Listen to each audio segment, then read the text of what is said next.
गुरुपौर्णिमेबद्दल सांगणार आहे।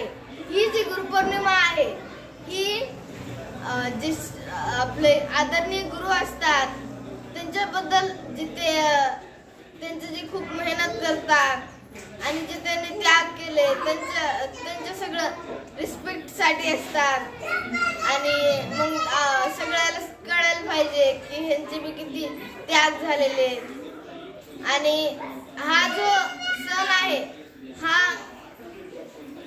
दरवर्षी 23 जुलैला साजरी केला जातो आणि हा आषाढ महिन्यात असतो आणि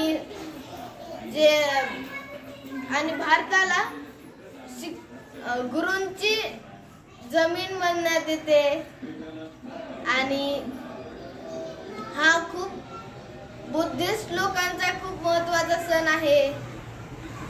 हा केला जातो कारण की हा साजरी केला जातो कारण की हा जे आहेत जे सगळे लोक आहेत त्यांना कळायला पाहिजे आणि ते जे शिक्षक आहे जे गुरु आहे आणि जे शिष्य आहे त्याच्यातलं ते संबंध दाखवण्यासाठी असतो। धन्यवाद।